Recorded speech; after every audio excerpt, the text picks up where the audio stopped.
Buenas, en el día de hoy vamos a explicar el módulo 6 que habla de las distribuciones muestrales.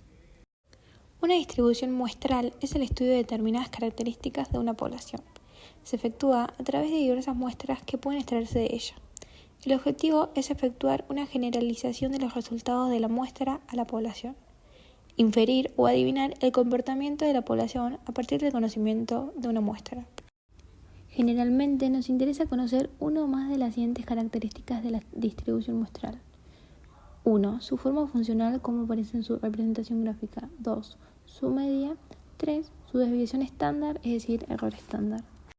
Ahora voy a explicar algunos conceptos relacionados al tema. Para empezar, la inferencia estadística está basada en el estudio de las muestras. La población hace referencia al universo, conjunto o totalidad de elementos sobre los que se investiga o hacen estudio. Las observaciones son características numéricas que describen una variable observada de la población. Una muestra es una parte o subconjunto de elementos que se seleccionan previamente de una población para realizar el estudio. El muestreo puede hacerse con o sin reposición, y la población de partida puede ser infinita o finita. Una población finita en la que se efectúa muestreo con reposición puede considerarse infinita teóricamente. También, a efectos prácticos, una población muy grande puede considerarse como infinita. En nuestro estudio vamos a limitarnos a una población de partida finita. Consideremos todas las posibles muestras de tamaños n en una población. Para cada muestra podemos calcular un estadístico, media, desviación típica, proporción, etc., que variará de una a otra. Así obtenemos una distribución del estadístico que se llama distribución muestral. La frecuencia se denomina la repetición menor o mayor de un suceso. La frecuencia acumulada es la suma de las frecuencias absolutas de todos los valores inferiores o iguales al valor considerado. La media aritmética es el valor promedio de las muestras y es independiente de las amplitudes de los intervalos. Se simboliza como y se encuentra solo para variables cuantitativas. La desviación media indica la desviación respecto a la media que da la información de lo lejos o cerca que está un dato de los demás datos del conjunto. La varianza es una medida de dispersión que representa la variabilidad de una serie de datos respecto a su media. La desviación estándar es la medida de dispersión más común que indica qué tan dispersos están los datos con respecto a la media.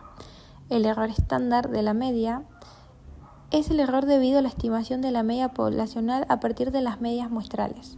Es la desviación estándar de todas las posibles muestras de un tamaño dado, escogidos. El error estándar de la media. El error debido a la estimación de la media poblacional a partir de las medias muestrales es la desviación estándar de todas las posibles muestras de un tamaño dado, escogidos de esa población.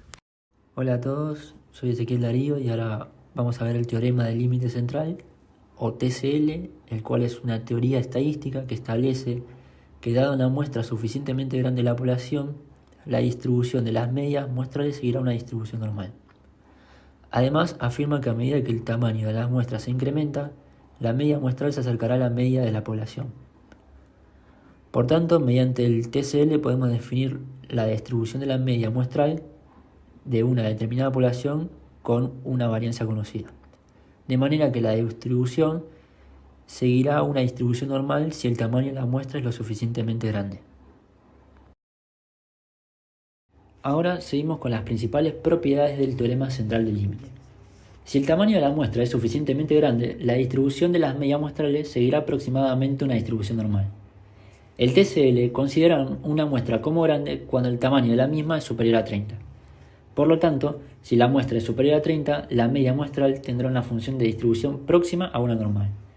Y esto se cumple independientemente de la forma de la distribución con la que estamos trabajando. La media poblacional y la media muestral serán iguales, es decir, la media de la distribución de todas las medias muestrales será igual a la media del total de la población. La varianza de la distribución de las medias muestrales será O al cuadrado sobre n, que es la varianza de la población dividido entre el tamaño de la muestra. Que la distribución de las medias muestrales se parezca a una normal es tremendamente útil, porque la distribución normal es muy fácil de aplicar para realizar constantes de hipótesis y construcción de intervalos de confianza. En estadística, que una distribución sea normal es bastante importante, dado que muchos estadísticos requieren este tipo de distribución. Además, el TCL nos permitirá hacer inferencias sobre la media poblacional a través de la media muestral.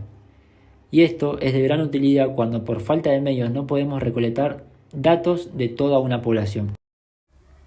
Distribución muestral de medidas. Si recordamos a la distribución normal, esta es una distribución continua, en forma de campana, en donde la media, la mediana y la moda tienen un mismo valor y es simétrica. Con esta distribución podríamos calcular la probabilidad de algún evento relacionado con la variable aleatoria, mediante la siguiente fórmula. La cual sería la que está en la esquina izquierda arriba. Lo que significa que en donde z es una variable estandarizada con media igual a 0 y varianza igual a 1, con esta fórmula se puede hacer los cálculos de probabilidad para cualquier ejercicio, utilizando la tabla de la distribución z.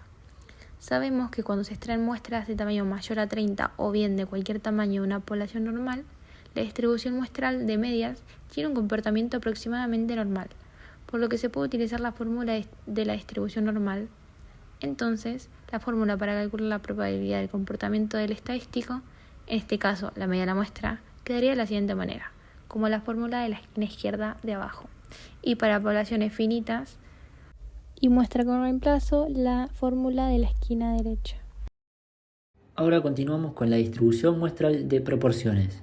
Existen ocasiones en las cuales no estamos interesados en la media de la muestra, sino que queremos investigar la proporción de artículos defectuosos a la proporción de alumnos reprobados en la muestra. La distribución muestral de proporciones es la adecuada para dar respuesta a estas situaciones. Esta distribución se genera de igual manera que la distribución muestral de medias, a excepción de que al extraer las muestras de la población se calcula el estadístico proporción. P es igual a X sobre N, en donde X es el número de éxitos u observaciones de interés y N es el tamaño de la muestra, en lugar del estadístico media. Pasamos a la varianza muestral. En muchos casos es importante conocer el valor de la varianza de la población. Para aplicar el teorema central del límite, para estimar riesgos en inversiones, el riesgo depende de la varianza. Para estimar desigualdades en ingresos, rentas, etc. Repetimos el estudio que hemos realizado. Partimos de que la varianza muestral es una variable aleatoria. Queremos relacionar sus momentos con los de la población y, si es posible, identificar su distribución para la media muestral. El tema de la esperanza de la varianza muestral.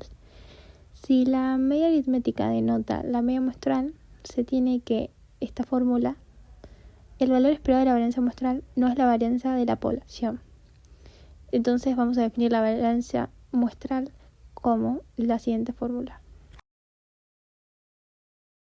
En este caso, el valor esperado de la varianza muestral coincide con el valor deseado, varianza de la población.